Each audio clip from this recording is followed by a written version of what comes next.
وہ کہتے ہیں کہ انجینئر کی کیا اوقات ہے، ہم تو غوث پاک کے عقیدے کے اوپر ہیں. یعنی شیخ عبد القادر جیلانی المتوفا 561 ہجری، وہ اپنی عوام کو یہ بتا رہے ہیں کہ بھئی انجینئر کی کیا اوقات ہے، ہمارے تو عقیدے وہ ہیں جو شیخ عبد القادر جیلانی کے عقیدے ہیں.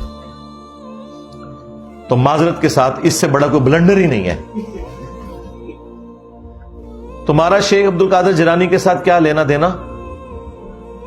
تم نماز کے جس طریقے کو مکھیاں مارنا کہتے ہو، تم نے اپنی پبلک کو یہ بتایا کہ یہ بغلوں میں بت رکھ کے آتے تھے تو رفع الیدین ہوتا تھا. جس شیخ عبد القادر جیلانی رحمت اللہ علیہ کے نام کے اوپر تم چندے اکٹھے کرتے ہو، 11ویں پکا پکا کے کھاتے ہو، کبھی اس 11ویں کے اوپر تمہاری جرت نہیں ہے کہ اس کی کتاب غنیت الطالبین سے نماز کا طریقہ بتا سکو. اس میں وہی طریقہ لکھا ہوا ہے جو بخاری اور مسلم میں ہے، رکوع میں جاتے وقت اور رکوع سے اٹھتے وقت رفع الیدین کے ساتھ نماز پڑھنا. تو تم غوث پاک کے عقیدے پہ کہاں سے آگے بھائی؟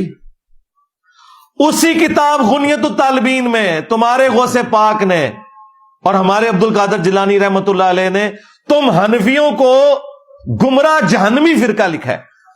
ہاں، کتنی مزے کی بات ہے. اور اس سے زیادہ تکلیف دہ چیز انہوں نے لکھا ہے کہ اہل حدیث اصل میں اہل سنت ہے. چلو 2 چھکے مار کے گئے نے تو اور یہ چھاپی بھی ہے خود بریلویوں نے.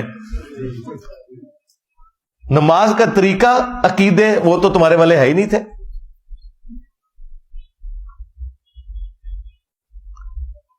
استوا علی العرش کے حوالے سے انہوں نے ان کو جہمیہ لکھا ہے حنفیوں کو، اور اپنا عقیدہ اس میں کلیئر کیا ہے.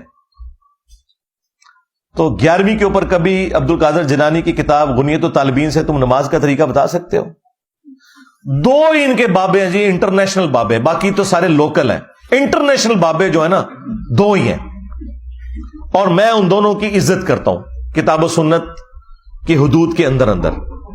نمبر 1 امام محمد غزالی المتوفا 505 ہجری، اور نمبر 2 شیخ عبد القادر جیلانی المتوفا 561 ہجری.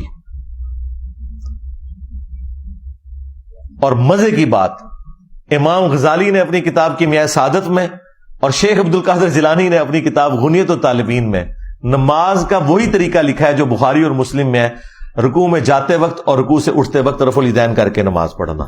اب مجھے بتائیں، یہ جو یہ کہہ رہا تھا کہ انجینئر تیری کیا اوقات، ہم غوث پاک کے عقیدے کے اوپر ہیں، تمہاری تو نماز ہی غوث پاک والی نہیں ہے. اور اگر تم یہ کہتے ہو کہ نہیں وہ تو حنبلی تھے تو یہ بھی جھوٹ ہے، انہوں نے کہیں نہیں لکھا کہ میں حنبلی ہوں. اور دوسری بات، تمہارا پیرانے پیر تو حنبلی ہے تو تم حنفی کیوں ہو؟ اور پیرانے پیر کو پوری زندگی یہ پتہ ہی نہیں چلا کہ نماز کا سنت طریقہ کیا تھا جو تم حنفیوں کو سمجھ آ گیا. بتاؤ مرید کی نماز ٹھیک ہے یا پیر کی؟ آپ کو تو کہتے ہیں فنافی شیخ ہو جاؤ، تو کیوں نہیں ابھی تک فنافی شیخ ہوا؟ ہاں، یہ ان کی لینگویج میں انہیں جواب ہے. ہم تو حنفی شیخ ہیں، ہمارا شیخ تو وہ ہیں جن کی قبر مدینے میں صلی اللہ علیہ وآلہ وسلم، جو ہمارے باپ بھی ہیں روحانی طور پہ. النبی اولا بالمؤمنین من انفسہم وازواجہ امہاتہم، نبی مومنین کی جانوں پر ان سے بڑھ کر حق رکھتے ہیں، اور نبی کی بیویاں امت کی مائیں ہیں. لیکن تم فنافی شیخ کیوں نہیں ابھی تک ہوئے کہ تم غوث پاک کی 11ویں جو پکا پکا کے کھا رہے ہو اور تونے بڑھا رہے ہو، کبھی اس 11ویں کے اوپر غنیت الطالبین کھول کے غوث پاک کی نماز کا طریقہ بتا